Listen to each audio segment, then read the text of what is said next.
Hello, good morning, good afternoon, good night, wherever you are. Welcome to Bold Voices 4W. I'm Khadijah Haliru, and thank you for being here. We're continuing our series, The Shift, the Rise, and the Becoming. And this is our second episode in the series.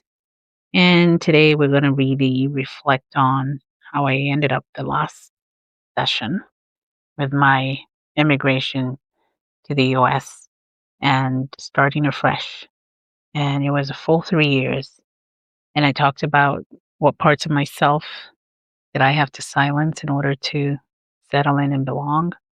And I talked about how I silenced my boldness, muted the parts of me that knew exactly who I was, just to fit in, just to survive, and to avoid standing out because I was there for a reason to support my husband.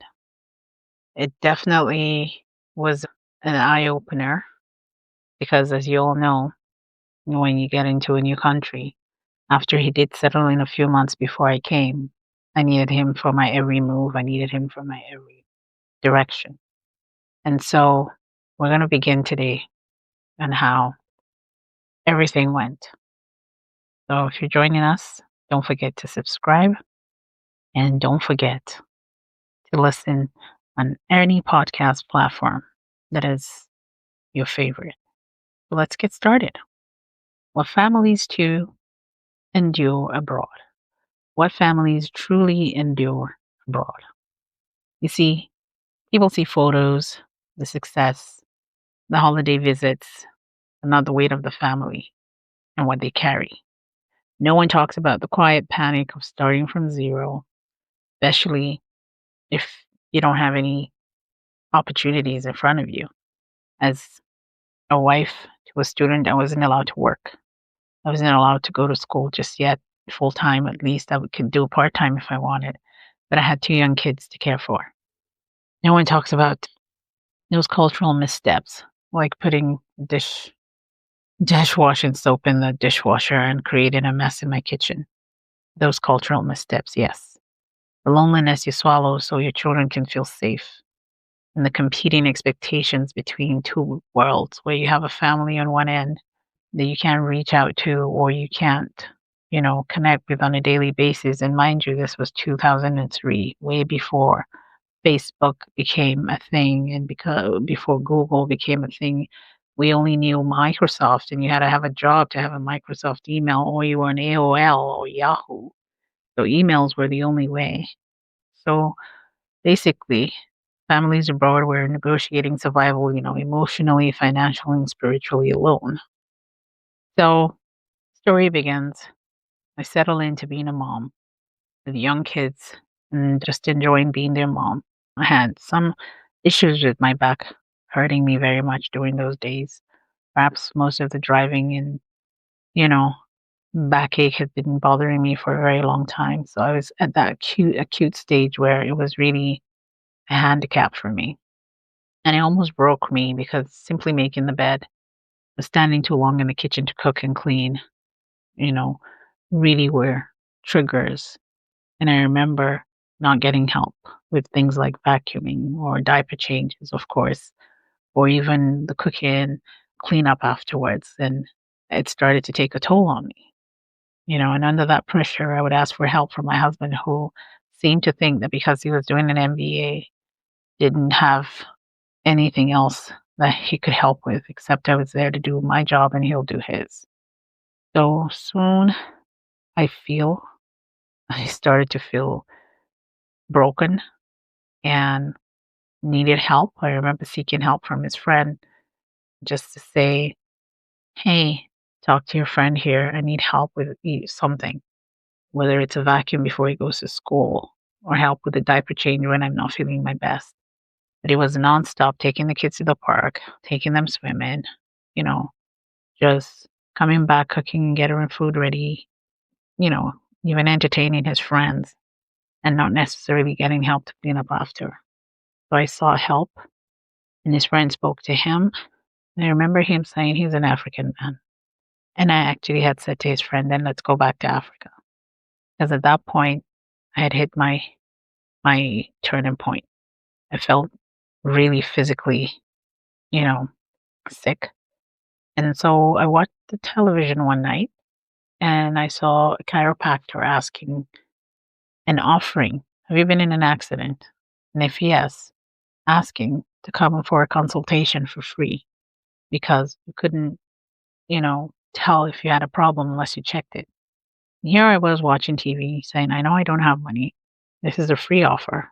I'm going to pick up the phone and call. And I called and I booked an appointment.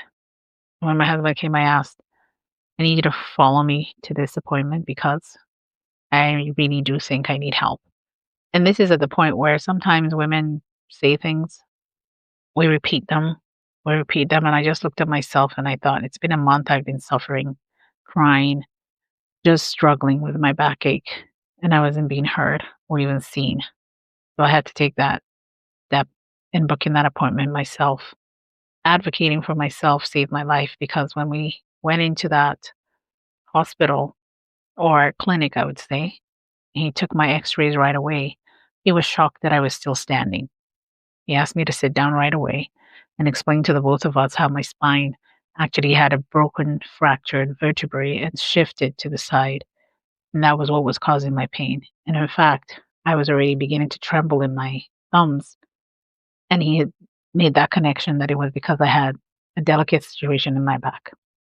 Now, mind you, my dad had done everything possible to find a solution to my back because this had happened sometime in high school. And it was that night that we were able to attribute to an accident that my dad and I had had in the early 80s.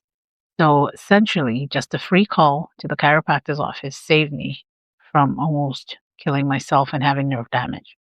So, first thing I did almost saved me. And guess what? I wasn't going to take any chance for granted anymore.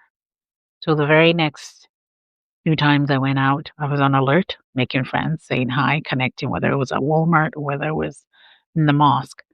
And on this fateful day, on a Friday in the mosque, I met a beautiful retired nurse, Black American woman, retired nurse who looked the most beautiful skin I had ever seen. And she simply asked me, "What are you doing? Your skin looks really tired and you're taking care of yourself, young lady. You look very pretty." And I said, "Well, I just use regular soap and water because at that time I was never a priority. I didn't have my own specialized skincare and stuff like that." So she said, "Well, my daughter-in-law's in from New Jersey and she actually works in skincare. She is in town doing a spa day at one of the hotels. And would you like to attend?" I thought, wow, of course. And so with the trust of this woman that I usually would see on every Friday, I would say hi and bye.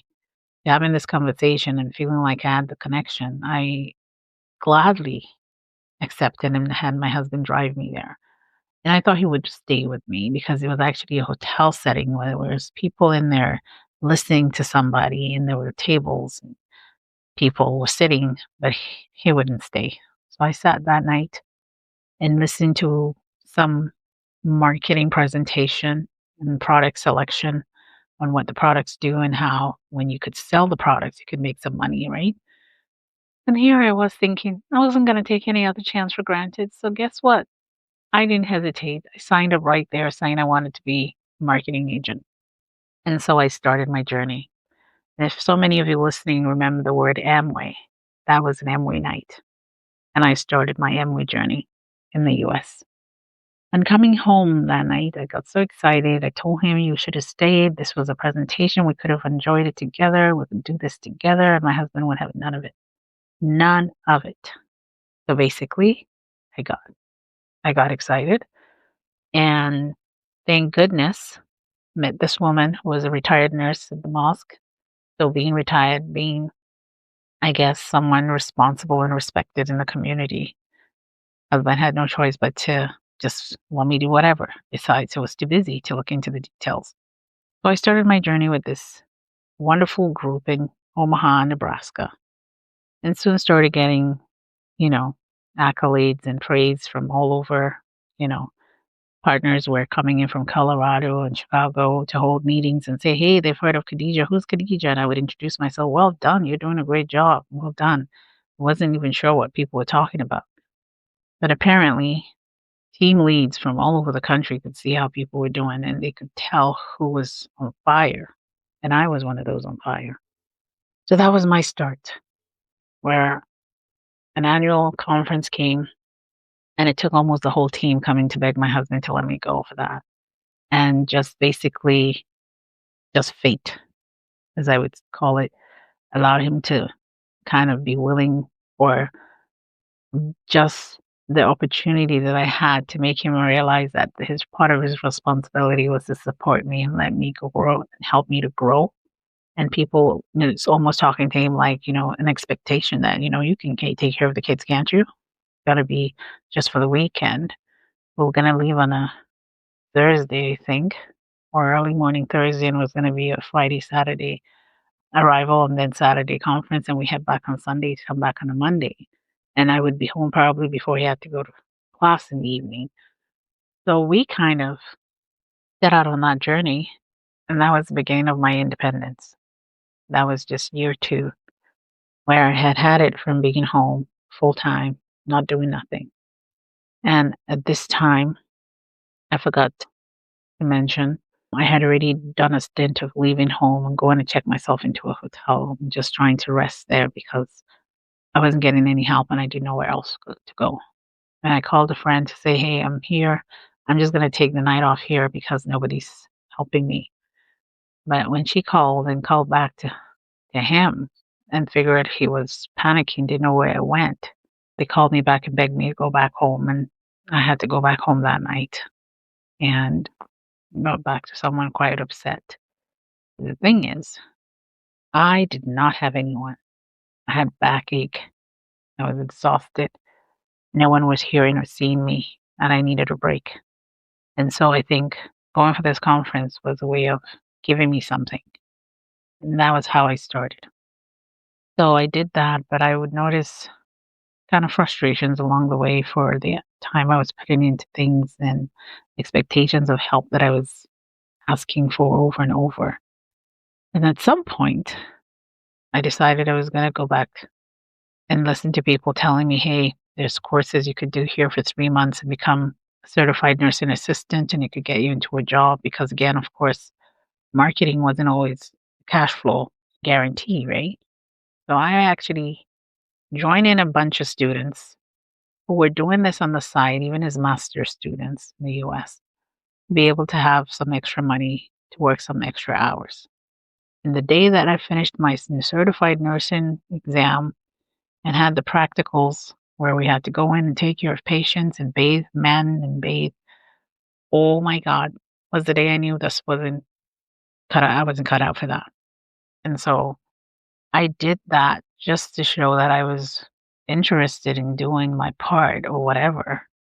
And I think at that point, I noticed he was happy to see me do something about getting a job eventually.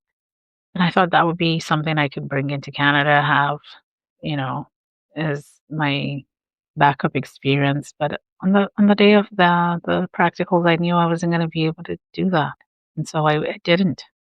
And so essentially, I kept doing the side gig for sure, and I was still kind of looking for opportunities until I decided, what does Canada really want? Because this is a man who's planning that after his master's, he's going to apply to the Canadian Skilled Worker Program. So we kind of just set our sights on searching for what Canada would need. And I felt the healthcare thing was a very big, trendy topic here.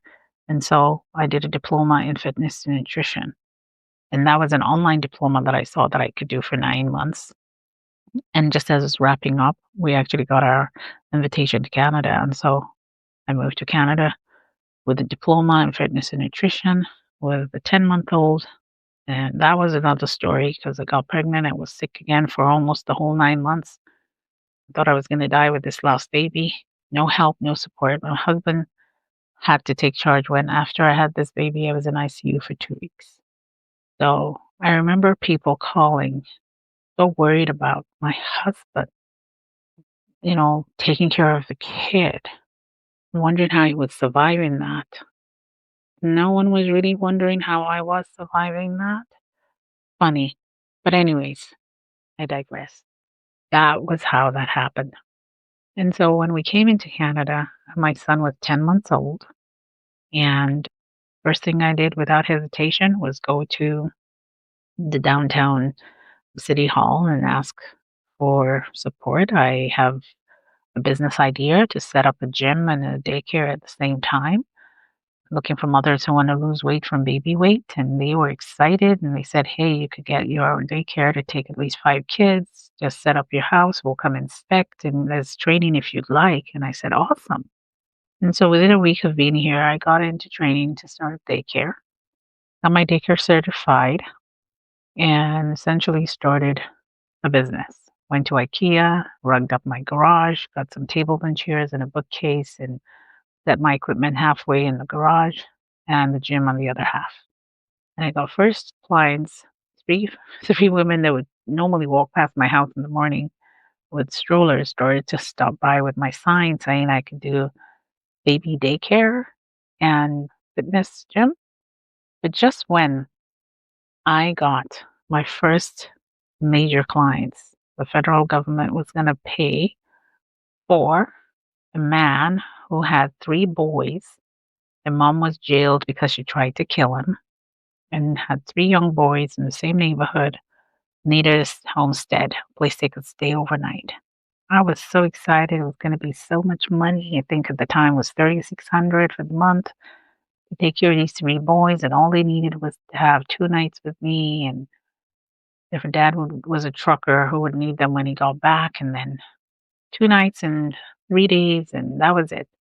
My husband said no, and I was like, wow. I had space for it, but he said no. And so my nose again in Canada began. But that was just about 3 months, in the country. And by 6 months, we were just spending savings and we still hadn't gotten a job. So what happens at the 6 month mark? My husband comes in with a newspaper. You go try because I'm not getting any luck. And the first time I looked at myself and I said, wow, if I didn't have the 1 year experience at a telecom company from Nigeria, I wouldn't be able to apply to Rogers, which was what the ad was when he handed me the newspaper. The Rogers Telecoms was hiring in Vancouver, and I decided to apply. And within a week, I was interviewed and I was at work the very next week. And so my story of Canada is for women began. The snide comments, the remarks, and as a wife who finally felt I had my opportunity and my chance to be caring and giving and supportive without question, I sought to do everything that I could. I bought everything needed. I supported. I shopped for the house. I bought even clothes for him and the kids. Happily just doing what I finally always hoped I could do for myself and others. But then came the twist. After training, I found jobs within my company that he easily qualified for. And then when the moment we were asked to refer people after we finished training, put my hand up and I said, hey, can we introduce and refer a family, husband for that matter? I was told absolutely. And so I made a recommendation and my husband got it with hesitation, I might say, since he wasn't having it. Didn't want to work for Rogers. I have an MBA and a PMP. And I said, doesn't matter yet until you get in. And that's how I started. And I tell you, from the moment I felt that sense of being capable, being knowledgeable enough to navigate the system here, my confidence returned. My confidence returned, and I'll share what we faced, what now broke me, what rebuilt me, and how families shift under pressure, sometimes painfully and sometimes beautifully. So if you're watching on YouTube, don't forget to subscribe. And on any platform you listen to your podcast, please follow for more. Thank you for listening and have a great evening.